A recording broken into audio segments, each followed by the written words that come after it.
we're going to be talking about some incentives that home sellers are offering to actually compete in this competitive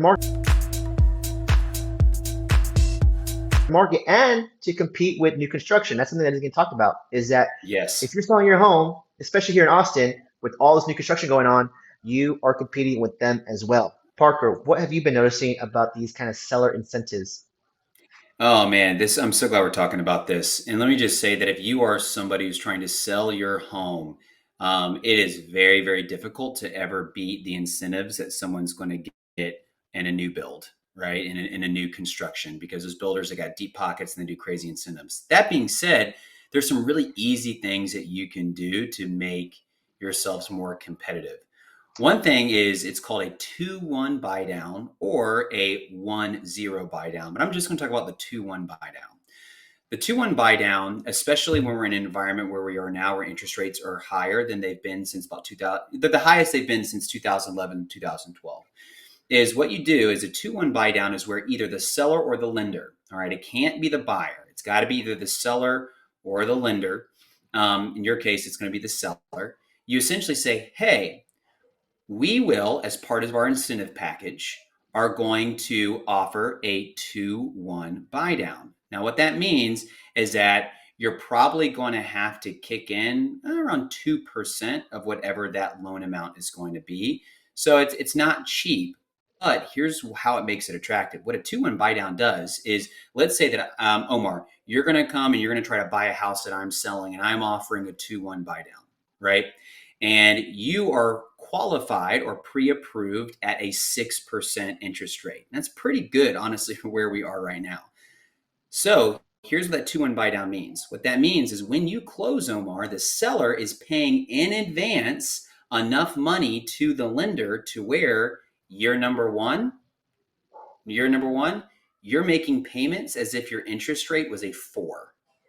So your note rate is a 6%, but your whole first year in the house, 4% interest rate. All right. That could be hundreds of dollars cheaper. Then why is it called a 2-1 buy down? That's because the first year, 2 interest points lower. Then the second year, it's going to be 1% lower. So again, if you're pre-approved for 6%, year two, you're making payments based off of a 5% interest rate. And then once you get to year 3, all the way to year 30, you're back up to the note rate, or for our example, the 6%. So why is this huge? It's huge because mortgage rates, they go up, they go down. I mean, that's been the case ever since mortgage rates was even a thing. And so the hope is that when you do a 2-1 buy down, by the time they get out of that introductory period, rates will have already gone down and then they can refi to the lower rate, right? So it's called a 2-1 buy down. It does not cost a ton of money, and it allows buyers to be like, okay, I'm not going to feel comfortable making that mortgage payment at my current interest rate. But if it's 2 percentage points lower, I can float that for a year. Heck, I can even float it for year 2 when it's a little bit higher. And so it's a great way to get people, into the door. So that's the 2-1 buy down. Let me ask you, so could they also use this as kind of money to just pay for any closing costs on just instead of apart from buying down the rate? Yeah, absolutely. Actually, here, can I show you something kind of cool? Yeah, you can share your screen. Yeah, is that all right? Yeah, yeah, I'm yeah. going, I'm going, I'm going rogue. I just want to make And sure. actually, anybody who subscribes to our series, I'll send you this calculator so you can kind of crunch some numbers. It's really, Oh, really sweet. cool, Yeah. especially if you like, spreadsheets. Let's say that your VA, you're buying the house for 400,000. It's a $0 down payment, so your loan amount is 400,000. And let's say that we're at a 6% flat for interest rate. Okay. Okay. What that means is that look at the difference here. Year one, you're paying $1,909. Year two, $2,147. Years 3 through 30, $2,398. That's a 400, no, that's up almost a $500 swing. So what you're saying, and this is how much it's going to cost the seller. It would cost them $8,873.48. So if you are a seller and you want to be crazy competitive with your $400,000 house or whatever it may be, yeah, it's going to cost you 8,800 bucks, but look at this. I mean, Omar, if you're trying to buy a $400,000 house and you see you got to pay 2,400 a month, that's might make you be like, I don't know about that. But if you could buy that same house and only pay $1,900, even though you know it's only going to be for a year, I mean, all of a sudden that becomes really, really tempting. And I'm not saying that 8,800 bucks is cheap, but it's a sliding scale, right? So if you're selling a $250,000 house, right, then the required buy down by the seller is 5,545. It'll cost you roughly 2% of whatever that loan amount ends up being. So, really cool calculator. And if you're a seller, I think this is a great way to kind of prepare yourself for like, all right, I just got an offer.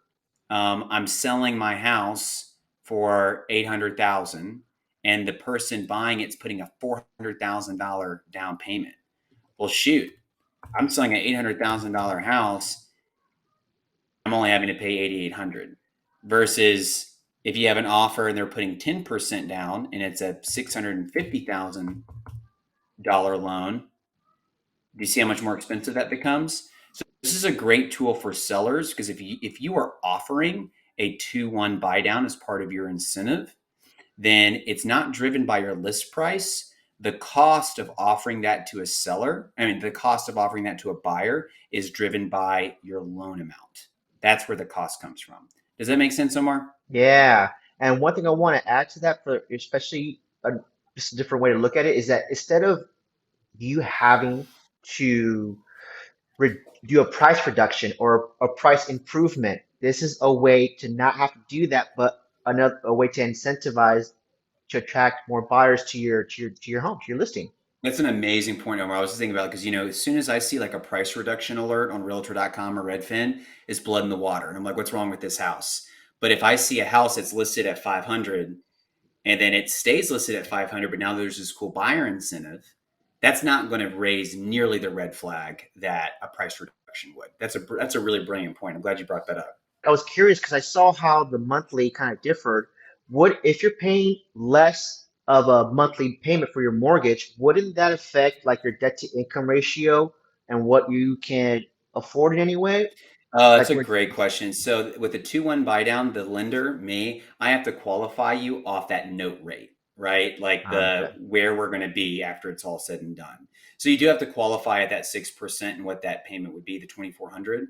But as long okay. as you qualify for it, I mean, that's just great. That's 500 bucks in your pocket. And I actually had somebody do this recently. You know what they're doing with their savings, Omar? They're hoping that in 2 years interest rates will be down, but just in case they're not, they're putting their monthly savings for those intro years into a money market account, and that way, if rates haven't gone down, they at least have enough money saved up to where that note payment that starts in year 3 is not nearly as big of a shock as it would have been otherwise.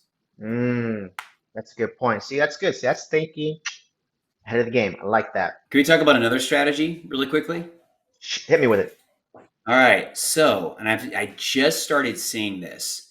You will have sellers put actually in the listing, or they'll negotiate with the buyer's agent and say, hey, we are going to need a lease back, but we're going to pay. And then they'll actually do like a very generous per diem day rate, right?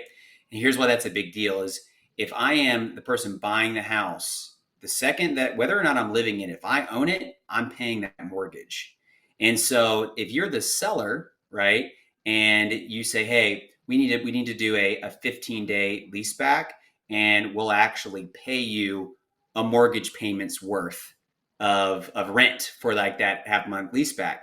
Again, this is a creative way of not reducing. That's really what we should be calling this: how to how to attract buyers without reducing your price. Because correct me if I'm wrong, Omar, but the second you start reducing prices, that's when you start to offer lowball offers from buyers, right?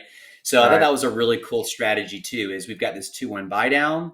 We've also got a generous paid leaseback option, all ways to functionally accomplish the exact same thing as reducing a price without raising the same red flags. If you are looking at homes and they don't have this as an incentive, be like, hey, have your realtor negotiate for something like this. You know, That's if a you great point. and then I saw some of the video the other day, like that was cool. Like the price is just a snapshot of in time. Yes, that's right. That's exactly right. Yeah, Another yeah, way of saying that too is, uh, you know what your home is worth? Was someone's willing to pay for it. that's it. You know, in real estate, every day the market can change, and it's really just, knowing how to kind of navigate through that. And at the end of the day, if you've had your home for 5+ years, you've built up equity, so you're still going to be winning. Right. Parker, thank you again for your time. Thank you for joining us, and everybody, until next time.